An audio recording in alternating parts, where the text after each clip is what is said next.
ఇంతకుముందు నా సహచరులుగా నాతో పాటు పార్టీలో పనిచేసిన పెద్దలు, ఇప్పుడు శాసనమండలి సభ్యులుగా ఉంటున్న పెద్దలు కూడా మరి నాతో పాటు ఇచ్చేసిన వీరందరికీ కూడా పేరు పేరున కృతజ్ఞతలు తెలియజేసుకుంటున్నా. ముఖ్యంగా ఈ బాధ్యత నా మీద పెట్టిన ఇది శాసనమండలి సభ్యుడిగా ఉండాలని మరి నిర్ణయించిన పార్టీ అధ్యక్షులు జగన్మోహన్ రెడ్డి గారికి, మరి వారితో పాటు ఇక్కడున్న పెద్దలందరికీ కూడా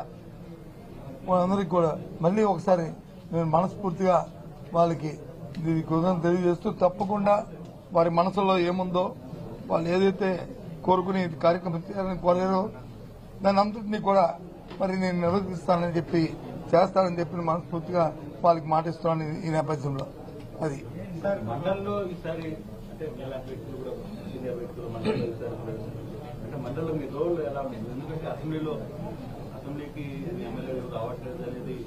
మండలిలో అసెంబ్లీకి రాలేదు, అసెంబ్లీకి వచ్చారా, మండలిలో వచ్చారా లేదా ఇది సమస్య కాదు.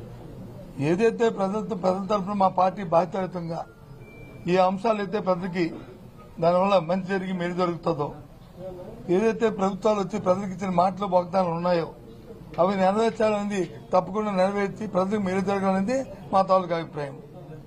ఎవరి మీద బురద జల్లాలని, ఎవరి మీద రాయిస్తాలని అది చూసి ఆనందించాలనేది మా అభ్యంతరం కాదు. బాధ్యతాయుతంగా ప్రజల పక్షాన ప్రజల గొంతుగా నిలబడి ఇవాళ మండలిలో మా పార్టీ తాలూకా వాడిని, మా పార్టీ అభిప్రాయాన్ని, విధానాన్ని, అలాగే ప్రజల తరఫున పడుతున్న ఏమైనా ఇబ్బందులు వస్తే ఆ ఇబ్బందులకి ప్రజల దృష్టికి సభ ద్వారా ప్రభుత్వం దృష్టికి తీసుకొచ్చి దాన్ని సఫలీకృతం చేయడానికి మా వంతు ప్రయత్నం చేస్తాం. ఏదండి గొంతుని వినిపిస్తారు? ఎన్నాళ్ళైంది శాసనసభ స్టార్ట్ అయ్యి? ఎన్నాళ్ళైంది? ఇంకా ఓ సభ అయింది. ఆ సభ అప్పుడే మీరు ఆ నిర్ణయానికి వస్తారుగా. ఇప్పుడు 3 నెలలు అయింది, 75 రోజు, ఇది 75వ రోజు అనుకుంటాను. మరి ఇప్పుడు ప్రజెంట్ ప్రభుత్వం ఎన్నో వాగ్దానాలు చేసింది, ఎందుకు చేయలేదు అంటే దానికి అర్థం ఉందా? Take time, give time, you will see.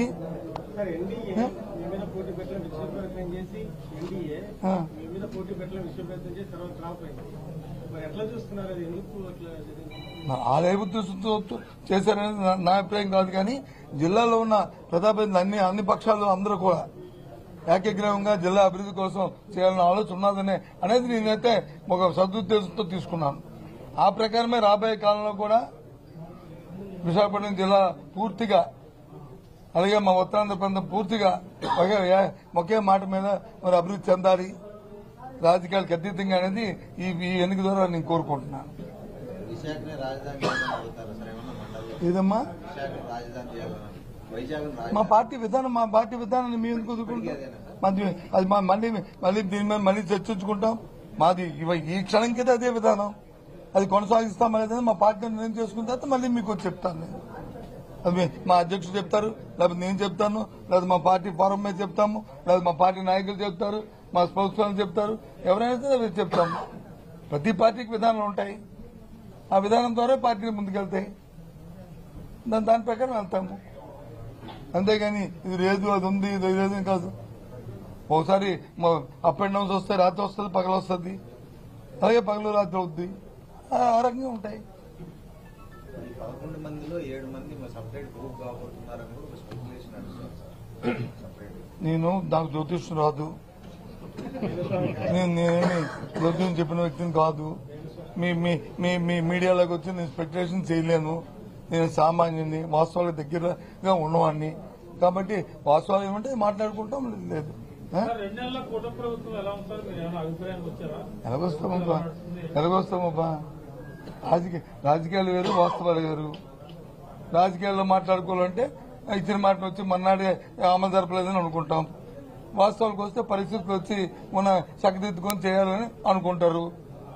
అయితే మాలాంటి వాళ్ళు ఏమనుకుంటామంటే, ఏది పరిస్థితి తెలిసే కదా వాగ్దానాలు చేశారు కదా, పరిస్థితులు తెలిసే కదా చేశారు కదా, చేస్తే బాగుంటుంది, ప్రజలకు మేలు జరుగుతుందని మేము అనుకుంటాం. దానికి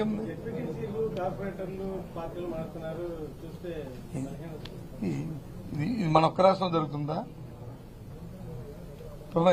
భారతదేశ రాజకీయాల్లో ఎక్కడ మన ఒక్క రాష్ట్రంలో ఉంది ఇది. ఈ మానడాలు చేరడాలు ఇవన్నీ వస్తుంటాయి. కొత్త నీరు పోయి పాత నీరు వస్తుంది, పాత నీరు పోయి కొత్త నీరు వస్తుంది. మానవుడి తాలూకా విధానాలు ఉంటాయి, ఆలోచనలు ఉంటాయి, ఆశలు ఉంటాయి. ఆశలకు అనుగుణంగా ఆలోచనకు అనుగుణంగా వెళ్తుంటారు, చేస్తుంటారు. జరిగితే మన ప్రతిభ, జరగకపోతే అవతల ప్రతిపత్తి. నేను చూస్తాను అనలేదు, అవతల అంటారు కదా అన్న, నేను చూస్తాను అనలేదు. తప్పు నా మీద తోయకు.